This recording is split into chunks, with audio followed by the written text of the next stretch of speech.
Oi, pessoal, nós vamos falar sobre Poemas Escolhidos, do Gregório de Matos. E para iniciar, eu coloquei aqui um trechinho de um poema satírico dele. Que falta nessa cidade? Que falta nesta cidade? Verdade. Que mais por sua desonra? Honra. Falta mais que se lhe ponha? Vergonha. O demo a viver se exponha, por mais que a fama exalta, numa cidade onde falta verdade, honra e vergonha. Esse poema é um dos primeiros poemas do livro, Poemas Escolhidos, é um poema bem longo, de caráter satírico, onde ele vai fazer uma crítica à situação vivida em Salvador, né? O Gregório de Matos é um poeta baiano, nessa época é importante lembrar, Salvador era a capital do Brasil, né? Então ele é alguém que fala ali da corte. Ele é um poeta que faz parte do Barroco, século XVII, então é importante a gente lembrar as características do Barroco, né? Aquele momento em que a gente tem uma exploração dos contrastes, né? Um uso muito grande de antíteses, de paradoxos, de hipérboles, de hipérbato, que é aquela figura de linguagem marcada pela inversão, né? O Barroco é um movimento literário que explora bastante as figuras de linguagem, faz um trabalho bastante rebuscado com a produção poética e que vai explorar muito essas contradições que marcam o período em que ele se desenvolveu, especialmente relacionadas à oposição entre matéria e espírito, entre teocentrismo e antropocentrismo, né? A gente vive aí o momento da reforma religiosa, da contra-reforma, e isso vai ser muito marcante na produção do Barroco. Esse livro ele apresenta 164 poemas, e são poemas bastante diversos, mas que podem se unir por algumas características. O próprio organizador do livro, ele fez uma divisão que facilita para a gente a compreensão. Então, a obra se divide, né, os poemas estão organizados a partir dessa divisão. Poesia de circunstância, que vão ser poemas aí voltados mais para a realidade social, para a vida na cidade, para as festas típicas que aconteciam, para os acontecimentos pitorescos, então vai ser uma poesia marcada por uma sátira social.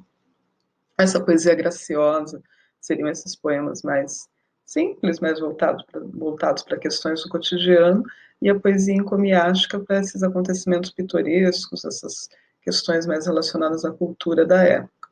Aí nós temos a poesia amorosa, que vai ser uma poesia marcada aí por um caráter lírico, e muitas vezes uma poesia erótico-irônica, em que a gente tem aí um caráter erótico sendo explorado, e muitas vezes esse caráter erótico associado a uma ironia. E nós temos a poesia de caráter religioso, que é essa poesia que vai tematizar a culpa e o perdão. Isso é a maneira como o livro está organizado. A gente já conversou sobre o Gregório de Matos, e eu disse para vocês que a obra dele se divide em poesia lírica, que é essa poesia de caráter sentimental, poesia satírica, que são esses poemas nos quais ele faz crítica a pessoas importantes daquela época, a questões políticas daquela época, organização social daquela época, e a gente tem a poesia sacra, que é essa poesia de caráter religioso, no qual ele pede perdão, né, ele se apresenta como um pecador que pede perdão pelos seus pecados. Uma outra coisa importante, né, lembrar, o Barroco ele se divide em duas vertentes, o conceptismo e o cultismo, e o Gregório de Matos ele transita pelos dois, tá? Alguns poemas vão ser mais conceptistas, outros vão ser mais cultistas, isso vai variar de acordo com o poema.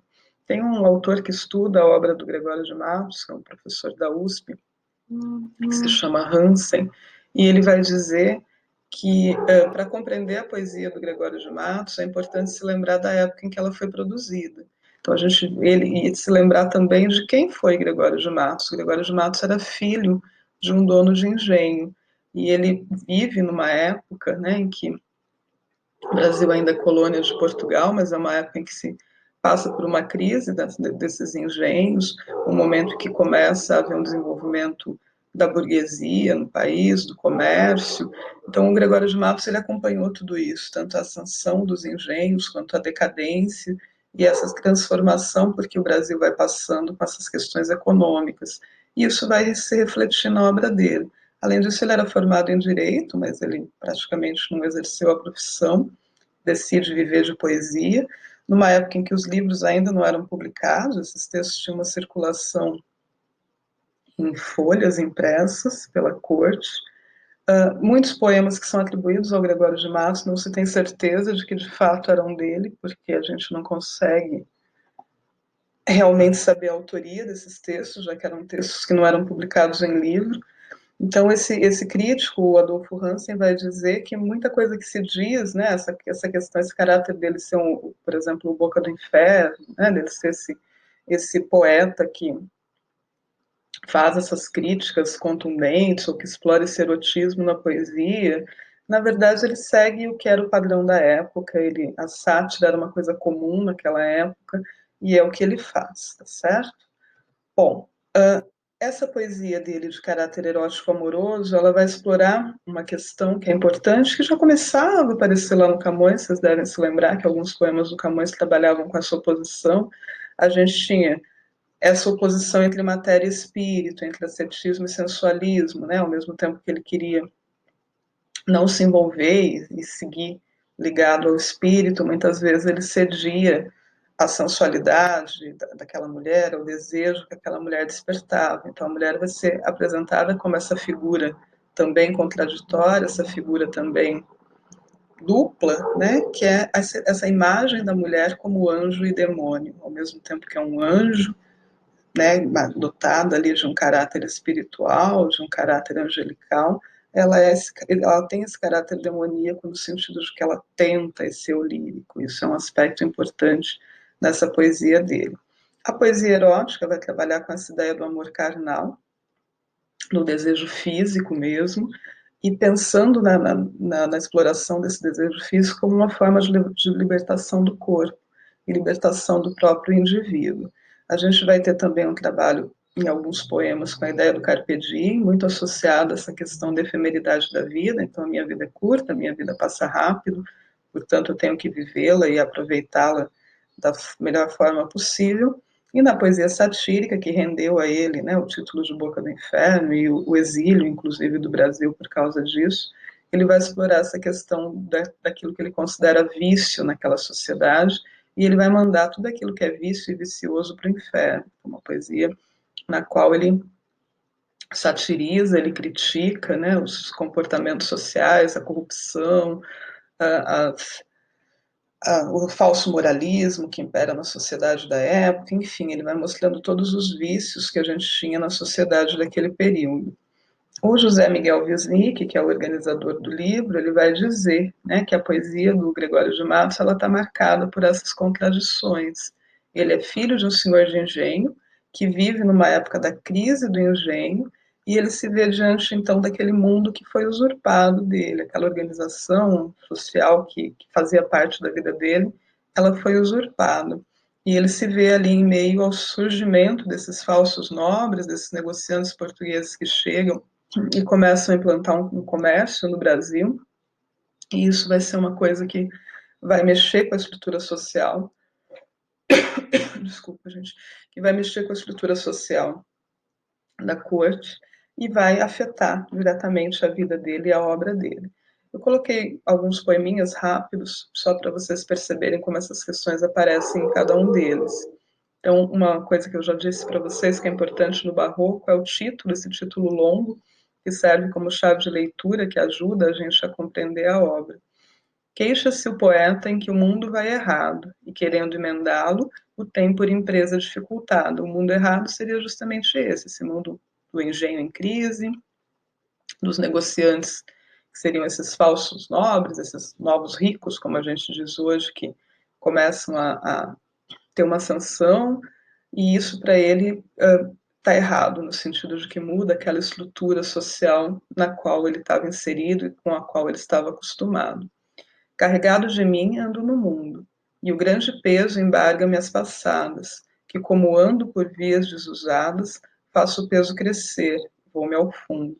O remédio será seguir o imundo caminho, onde dos mais vejo as pisadas, que as bestas andam juntas mais ornadas, do que anda só o engenho mais profundo. Então, essa ideia de que os ignorantes, né, estão assumindo uma posição de destaque ao invés do engenho, do conhecimento, do saber. Não é fácil viver entre os insanos. Erra quem presumir que sabe tudo. Se o atalho não soube dos seus danos, o prudente varão há de ser mudo, que é melhor neste mundo mais de enganos, ser louco com os demais que ser sisudo. Então, nesse mundo cheio de desenganos, nesse mundo cheio de coisas que não funcionam do jeito esperado, é melhor ser louco do que ser sisudo, né? Do que ser sério demais e não conseguir acompanhar essas mudanças desse mundo. Porque a gente tem um exemplo dessa poesia de caráter satírico do Gregório de Matos. Segundo, eu coloquei só um trechinho, Epístola ao Conde do Prado. Era eu em Portugal sábio, discreto, entendido, poeta melhor que alguns douto, como os meus vizinhos. Chegando a esta cidade, logo fui nada disto, porque o direito era o torto, parece que anda torcido, aquela ideia de que o mundo anda desconcertado, que o Camões falava, né, vai aparecer aqui também. Sou um herege, um asnote, mau cristão, pior ministro, mal entendido entre todos, de nenhum bem entendido. E eu não coloquei, mas a gente tem, trabalhamos já bastante em aula, a questão da poesia religiosa, né? A poesia sacra do Gregório de Matos vai ser aquela poesia em que ele se apresenta como um pecador, que pede perdão pelos seus pecados, que assume esses pecados e que sabe, né, que o perdão divino é maior do que os pecados dele, que portanto ele vai ser perdoado. Então são poemas que vão ter muitas referências religiosas, em que ele vai se dirigir muitas vezes diretamente a Cristo, assumindo os seus pecados, mas confiante de que ele vai alcançar o perdão. Tudo bem? Então, sobre o Gregório de Matos, aí rapidamente, o que eu gostaria de lembrar com vocês é isso. Até mais, pessoal.